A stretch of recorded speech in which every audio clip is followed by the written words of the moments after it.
பல வருஷத்துக்கு முன்னாடி சென்ட்ரல் ஆஃப்ரிக்காவில் வந்து லைஸ்லா அப்படிங்கிற ஒரு சின்ன அழகான கிராமம் வந்து இருந்துச்சு. அந்த கிராமத்தை சுற்றி பார்த்தீங்க அப்படின்னா ஃபுல்லாக வந்து காடால் வந்து சூழ்ந்திருக்கும். அந்த காட்டில் வந்து ஒரு மர்மமான சர்ச் வந்து இருக்குது. அந்த மர்மமான சர்ச்சுக்கு வந்து சுற்றி இருக்கிற ஊர் மக்கள் யாருமே போய் வழிபட மாட்டாங்க. ஆனால் வருஷத்தில் ஒரே ஒரு தடவை மட்டும் ஒரே ஒரு சாமியார் மட்டும் அந்த சர்ச்சுக்கு போய் கம்ப்ளீட்டாக எல்லாத்தையும் சுத்தம் பண்ணி அங்கே வந்து மெழுகுபத்தி ஏந்தி ஒரு ப்ரேயரை வந்து பண்ணிட்டு வந்து வீட்டுக்கு வர்றது வந்து பல வருஷமாக வந்து வழக்கமாக வந்து நடந்துக்கிட்டு இருக்கு. கரெக்டாக ஒரு வருஷம் முடிஞ்சிருச்சு.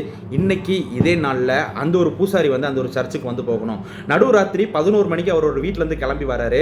அந்த வீட்டில் இருந்து சர்ச்சுக்கு போகிறதுக்கு நடுவில் 2 காடு வந்து இருக்குது. ஒரு காடை கடந்ததுக்கப்புறம் ஒரு சின்ன கிராமம் இருக்குது. அதுக்கப்புறம் இன்னொரு காடு இருக்குது. அந்த காட்டில் தான் மர்மமான விஷயம்லாம் வந்து நிறைய வந்து அடங்கியிருக்கு. 2வது காட்டுக்குள்ளே போகிறதுக்கு முன்னாடி மொதல் காட்டுக்கும் 2வது காட்டுக்கும் நடுவில் ஒரு சின்ன கிராமம் இருக்குன்னு சொல்லியிருப்பேன். அந்த ஒரு கிராமத்தில் இவருக்கு தெரிஞ்ச ஒரு நபர் வந்து இருக்கிறாரு. அவர் வீட்டு கதவை போய் தட்டும் போது இந்த ஒரு நடுராத்திரியில் யார் நம்ம வீட்டு கதவை தட்டுறான்னு சொல்லிட்டு அவர் பச்சை குழந்தை கூட வந்து விளாண்டுட்டு இருக்காரு. அந்த குழந்தைய வந்து இருக்க சொல்லிட்டு கதை திறந்து பார்க்கும்போது அந்த சர்ச்சோட ஃபாதர் வந்து நிற்கிறாரு.